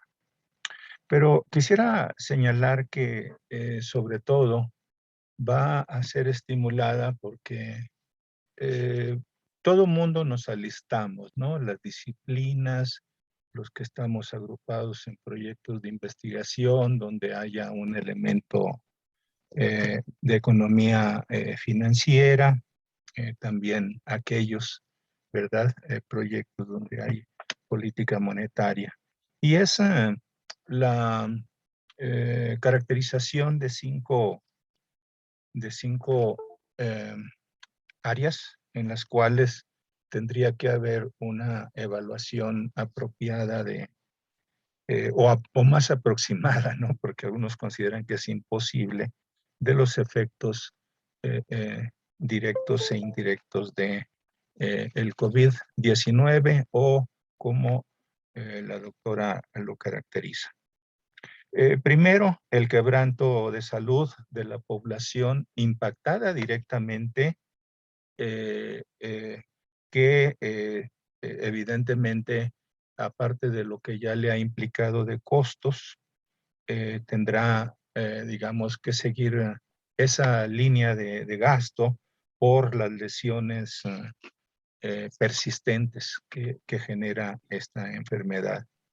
El rezago de la educación, la ruptura de los eslabones de la producción y la distribución, el daño estructural en los sectores económicos, el incremento de la informalidad, por solo mencionar, como dije, los más importantes del consenso sobre cuáles variables habría que cuantificar para evaluar el impacto.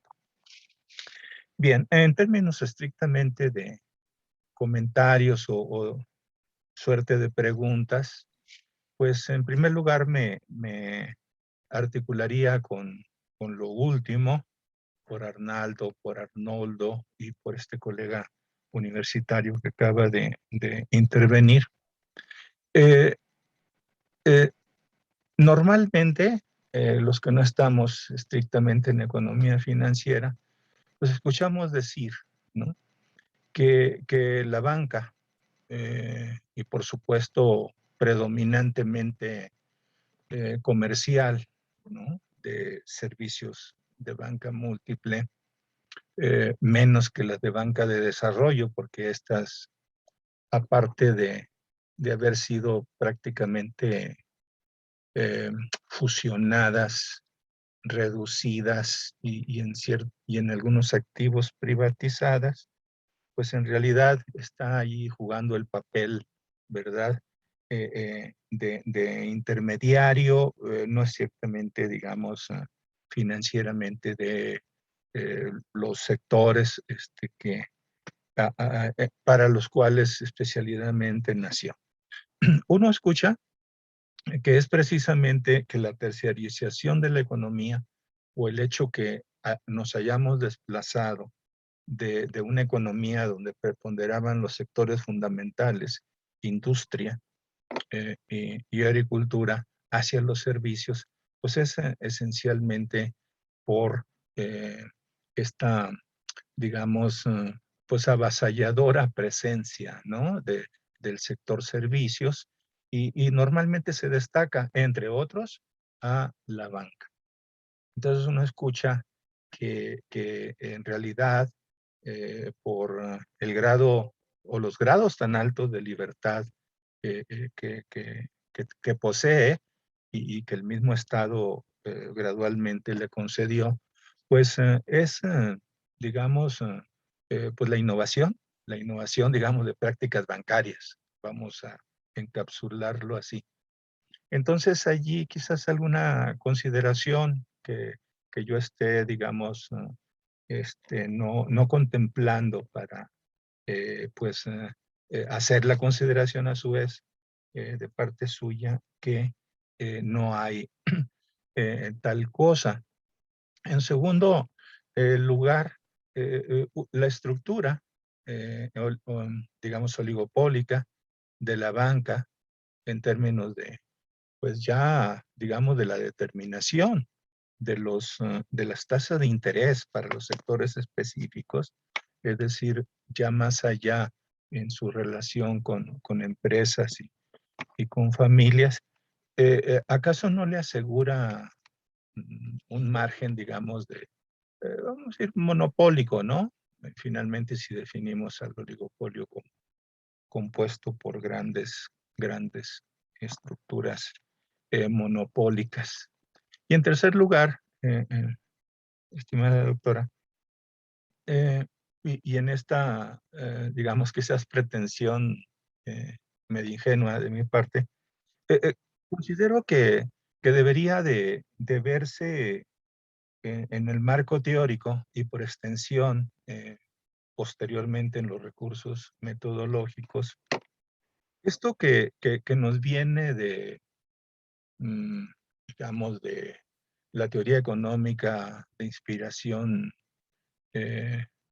post-keynesiana, ¿no?, y hasta heterodoxa. Me estoy refiriendo a la capacidad que tienen los bancos para crear dinero. Parten, como se sabe, del supuesto o de la tesis de que los ahorros financieros en realidad o su oferta relativa en la bóveda de los bancos no es tanto lo que puede restringir la demanda de inversiones industriales, por ejemplo, o agrícolas, sino digamos, porque la banca puede crear dinero. Es decir, por la situación en que estamos, apenas, digamos, saliendo en un espíritu optimista, evidentemente, cuando se hagan los balances, y ustedes al parecer lo están llevando, pues los fondos captados por la banca, digamos de parte de ahorristas de cualquier naturaleza, debió de haber descendido, y no sé en qué magnitud, pero tiene uno esa sensación de que es la tendencia. Entonces, si una banca únicamente vincula su política crediticia a la disposición de cash, digamos, de liquidez, pues entonces, previsiblemente, pues habrá en lo general una menor cantidad de proyectos de inversión declinados y habrá, por supuesto, una profundización hacia estas recomposiciones a la que usted hizo alusión y Aida Álvarez, ¿verdad? También lo tocaba en sus comentarios. Entonces, la tercera pregunta se resumiría así.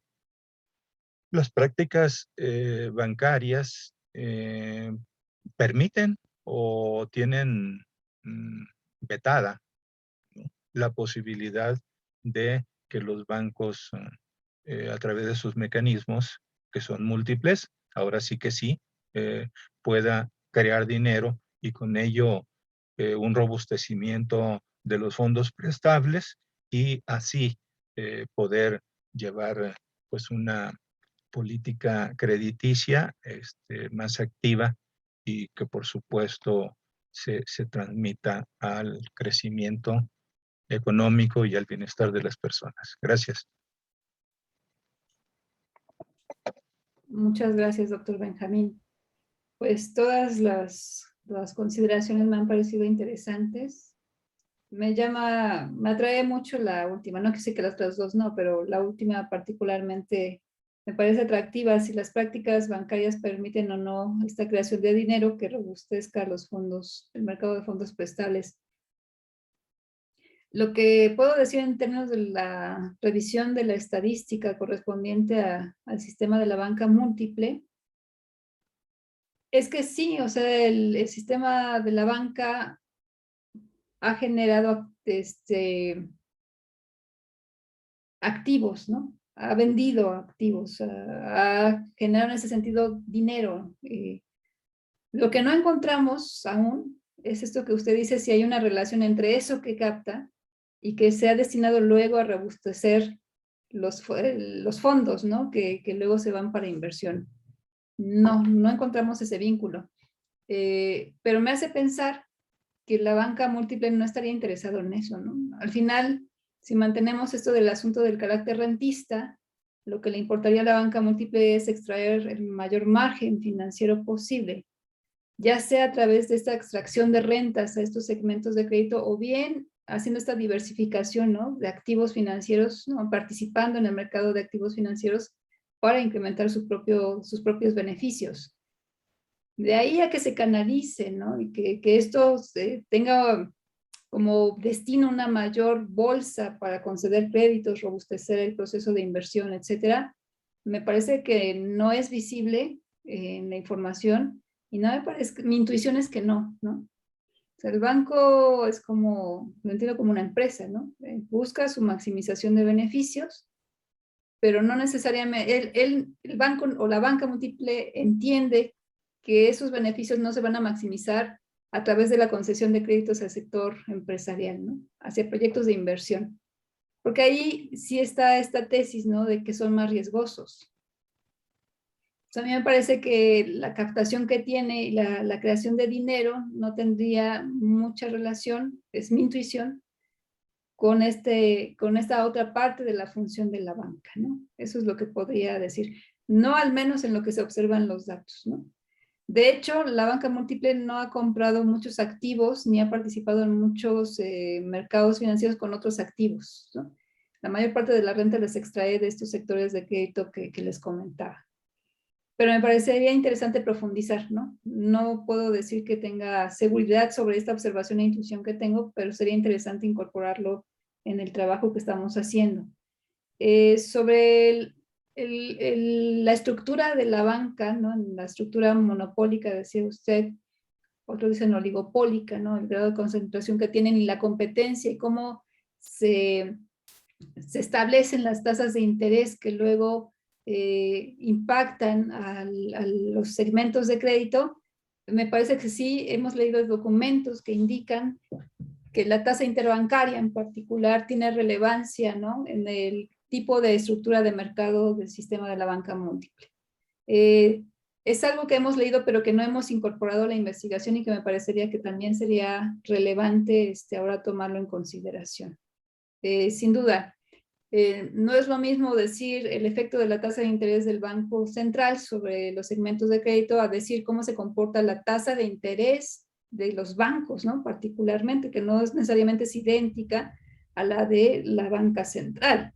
Y en ese sentido me parece que tiene mucha pertinencia el comentario y mucha relevancia, porque entonces si hay una diferencia en ese sentido, el efecto sobre sobre la renta que extrae de los segmentos de crédito puede ser diferente. Me parece que es muy pertinente y me atrae también este punto de vista, ¿no? De mirar las tasas interbancarias, las tasas medidas a través de la competencia del propio sistema bancario. Le agradezco este comentario en particular. Y bueno, nosotros asumimos que no hay innovaciones financieras de la banca múltiple relevantes. ¿Y por qué lo decimos así? Bueno, lo tomamos incluso del propio Banco de México, ¿no? Si bien hay esta práctica ya de desarrollo de innovación financiera en el sistema financiero en general, ¿no? El propio Banco de México ha asumido que hay muchos todavía camino por recorrer para que esta innovación financiera tenga un efecto visible sobre la concesión de créditos y sobre el incremento o el índice de profundización crediticia en nuestro país, ¿no? ¿En qué sentido? Bueno, pues porque la innovación financiera no solamente acomete al sector empresarial, sino también a los hogares, a las familias, y creo que la innovación financiera se ha dado, si bien en ambos sentidos, ¿no? Todavía no encontramos nosotros particularmente mediciones que indiquen que esa medida ha sido eficaz, ¿no? O sea, que esa innovación financiera ha sido relevante para incrementar la renta del sistema de la banca múltiple. No lo he considerado, no lo hemos considerado en el análisis. Sabemos por el Banco de México y algunos documentos que no es tal el efecto o el impacto que tiene todavía, como sucedería en otras economías, ¿no? Pero habría que verlo. Sin embargo, le agradezco, por supuesto, las 3 observaciones que me ha compartido. Muchas gracias. Estamos acercando al final del evento. Doctor Perrotini está pidiendo la palabra. Por favor, doctor Perrotini. Muchas gracias. Bien, pues no me sorprende la calidad de la exposición que hizo Blanca. Yo estoy acostumbrado a sus trabajos, entonces la verdad es que felicitarla pues es un pleonasmo porque sé que siempre hace muy seriamente sus trabajos, pero de todos modos la tengo que felicitar porque nos hizo una exposición muy, muy provocativa. Una de las cosas que yo aprecio mucho de la exposición que nos hizo Blanca y que es, digamos, una constante en su trabajo es la cautela con la que formula sus hipótesis, sus ideas y como pudimos ver en las respuestas, ¿no? Porque yo creo que efectivamente, sobre todo en el ámbito de las finanzas, yo por lo menos no comparto para nada esa euforia típica de los analistas financieros que siempre están viendo todo color rosita y que viene de maravilla, y que no se dan cuenta de cómo se están acumulando, ¿verdad? En el subsuelo de las finanzas, el calor que termina por estallar en una crisis financiera. En cambio, lo que ha hecho Blanca siempre ha sido con mucha cautela formular sus argumentos. Yo me voy a referir a algunos puntos que hemos escuchado. En primer lugar, el tema de los swaps es un tema muy interesante que planteó el colega. Si bien está, creo, muy poco relacionado, si es que en algo está, con lo que nos expuso Blanca. Creo que es otro ámbito, más bien el de los swaps, ¿no?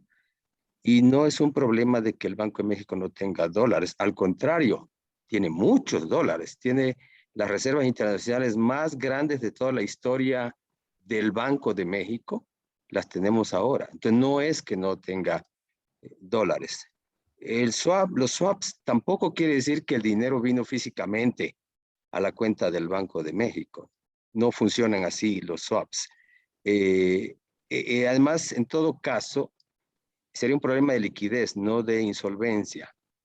Y en ese sentido, los swaps operan mucho como créditos puente, que pueden o no materializarse, no necesariamente se materializan.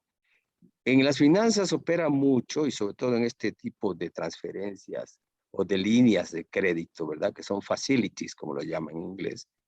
Lo que importa es calmar a los mercados y decirles, cuidado si tú haces un ataque especulativo, una corrida bancaria, porque aquí tenemos, ¿verdad? Una escopeta que se llama swap, que vamos a intervenir y las pérdidas las vas a tomar tú para que te calmes. Entonces, mucho de eso tienen los swaps, más de disuadir conductas especulativas de ataque contra alguna moneda, contra una institución financiera. Entonces, es un recurso que tienen los bancos centrales y en buena hora que lo tengan. Y no necesariamente significa que es que nos hemos endeudado hasta la coronilla, no necesariamente, ¿no? Los swaps son así, son facilities que están disponibles si los necesitas, ¿no? Pero no hay un problema de escasez de dólares en el país, ¿no? Estructura de mercado. No existe en el mundo ningún sistema financiero que no sea oligopólico. Todos lo son, por definición. Entonces, no es una particularidad del sistema bancario mexicano. Todos los sistemas financieros del mundo, desde su origen, son eso, son un monopolio, ¿verdad? En consecuencia, no habría que considerar que porque en México tenemos una estructura bancaria muy oligopolizada, tenemos una característica peculiar. Respecto de, este es un comentario, lo hago con mucha humildad, respecto de medir el impacto de la estructura de mercado en la conducta rentista o no rentista del sistema bancario, habría que tener un poco de cuidado. Yo sé que Blanca y sus coautores lo van a tener, desde luego, porque es muy probable que eso ya esté capturado en el spread de tasas de interés. Porque el spread de tasas de interés, pues es spread porque hay una estructura oligopólica. Si no hubiera estructura oligopólica, el spread sería igual a cero. Puede ya estar contabilizado en el spread, en la estructura de mercado, ¿no? El último comentario que quiero hacer, me parece muy interesante, Blanca, lo que ustedes han encontrado.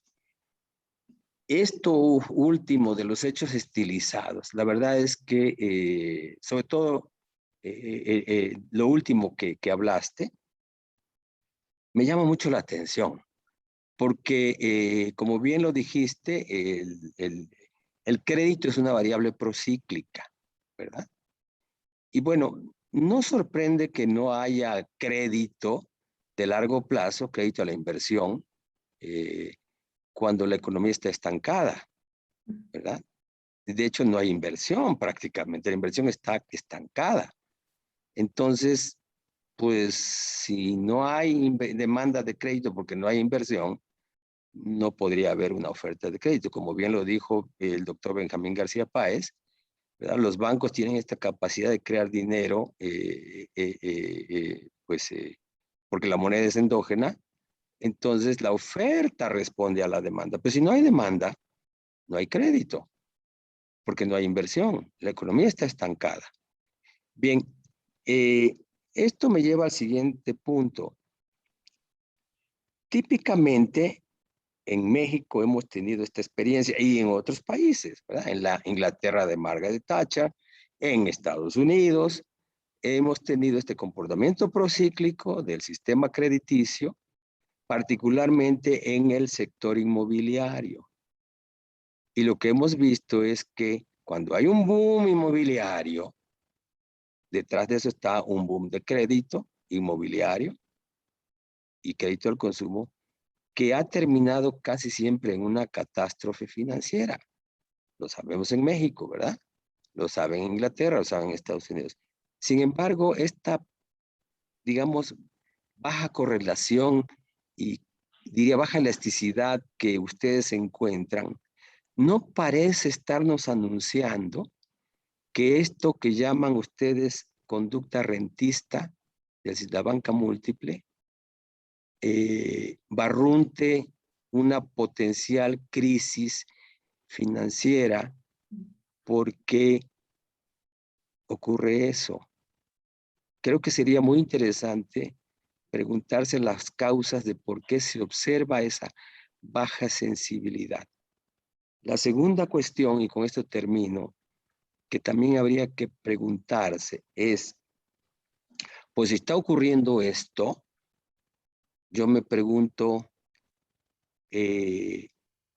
¿cuán influyente es la tasa de interés de la política monetaria sobre la conducta del sistema bancario, la banca múltiple, si hay una baja sensibilidad? Es decir, ¿es relevante el instrumento de la política monetaria para controlar los precios para la conducta de la banca múltiple? ¿O la banca múltiple simplemente se encoge de hombros e ignora lo que haga el Banco Central? O sea, ¿el Banco Central está influyendo o no influyendo en esa conducta rentista? Eso es todo. Gracias y felicidades, Blanca. Gracias. No puedo no estar de acuerdo con los comentarios del doctor Ignacio. Sí, también particularmente esta última parte de la inelasticidad de la tasa de rentabilidad de la tasa de interés nos parece muy atractiva, muy interesante y indudablemente conduce a la relevancia o no que tiene la política monetaria. Sí, sin duda. Que podría ser una extensión de este tema de investigación, ¿no? Entonces, sí, sugieren varias betas que se pueden desarrollar. Gracias, profe Ignacio. Gracias. Bueno, tenía dos preguntas, ¿no? La segunda, ¿cuál era? Perdón. No, no eran preguntas, eran comentarios. Perfecto. Entonces yo puedo hacer preguntas, entonces. Ok, entonces déjeme poner también, poner a mí también. Ok. Ok, entonces ahora sí. Muchas gracias por la presencia en este evento y muy encantado por la presentación. Una pregunta, ya que tú estás mucho más informado que yo investigué un poquito y tengo un alumno de doctorado que también está investigando cosas de la rentabilidad de la banca aquí en México. Y encontró cosas curiosas. Me gustaría que nos compartiera tu conocimiento sobre qué tan rentable es ¿cómo llamarás? El rendimiento que tiene la banca aquí en México o los banqueros comparado con otros países. ¿Es igual o es mayor? Principalmente comparado con países ya desarrollados, talvez. ¿Esa información tienes algo relacionado? No, Hideo, pero te invito a que lo hagamos. Perfecto. Me parece bien, sí, es una buena pregunta, sin duda, ¿no? Sí. Y me parece que igual me estaba pensando, ¿no? De tu pregunta, si la tasa de rentabilidad es diferente para empezar y no responde igual en diferentes economías, ¿no? Por ejemplo, si para México es inelástica y para otros no lo es, entonces debe haber factores que determinen diferentes comportamientos, a lo mejor no rentistas o rentistas de otro modo. A mí más bien tu pregunta me llama, me atrae mucho. Sí, pregunta es porque uno de los hallazgos todavía está terminando su doctorado, ¿no? Entonces sí, está en elaboración de documento, pero uno de los hallazgos es que, por ejemplo, el BBVA en México gana mucho, mucho más de lo que gana en España por trabajar aquí, ¿no? Entonces la rentabilidad del banco privado aquí es un buen mercado. Y no solamente BBVA, los demás bancos también. Entonces es un lugar muy atractivo para tener rendimiento económico, por así decirlo, ¿no? Un retorno a la inversión. Esa era mi curiosidad. Pero esto va con la siguiente pregunta. Esa situación ha ocurrido más recientemente, principalmente después de, a partir de la liberación financiera, cuando ya se permitió que la banca tuviera más como libertad para tomar decisiones y la estructura de crédito dejó de ser gobernada o controlada por depósitos obrigatórios do governo e como se distribui, essa história passada, pero mais recentemente já se adoptou essa estrutura mais liberal.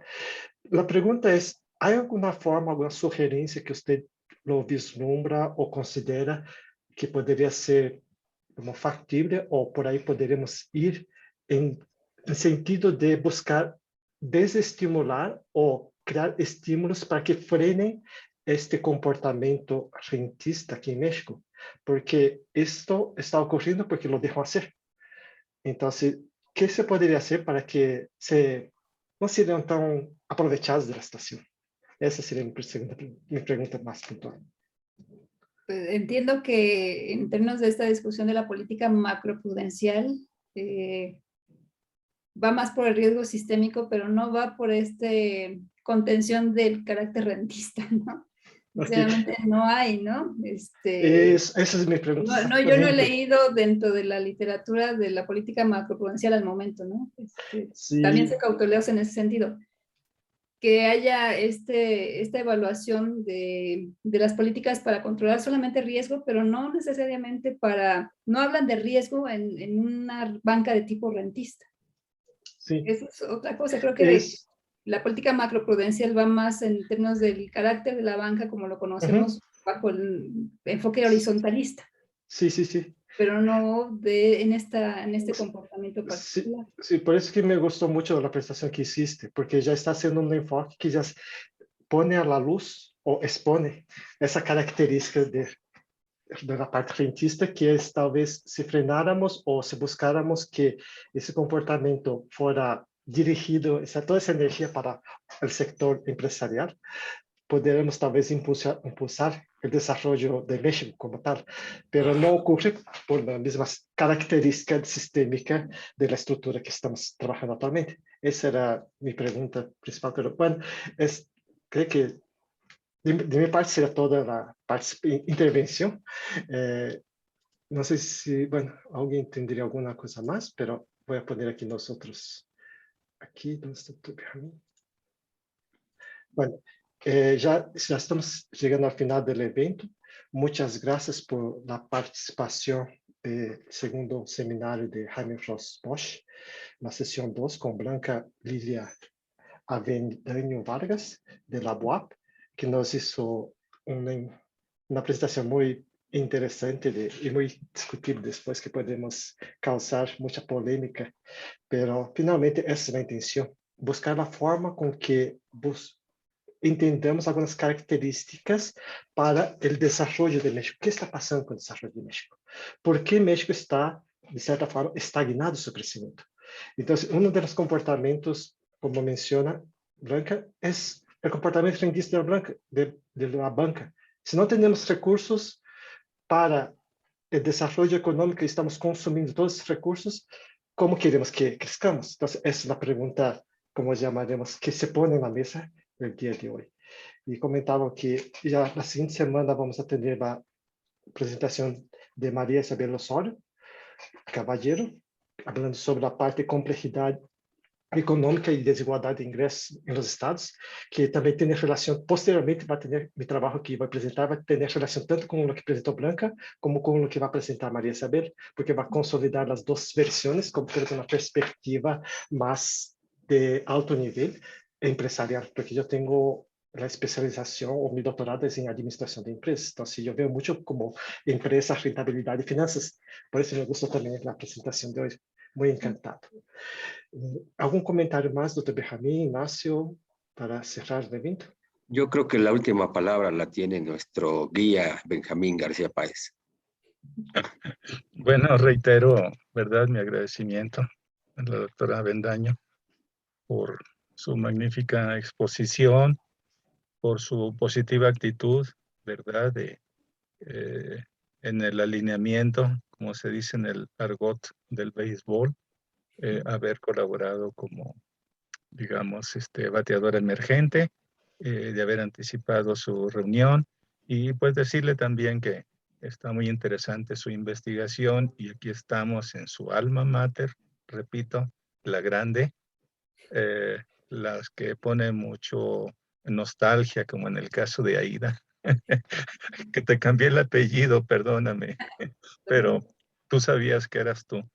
Sí. Entonces, pues muy complacidos y te invitamos incluso a que te mantengas, Blanca Lilia, como pues asidua visitante de las sesiones de este seminario. Muchas gracias. Muchas gracias. Gracias, Blanca. Gracias. Felicidades. Gracias a todos. Chao, chao. Gracias. Bye, Hasta bye. luego.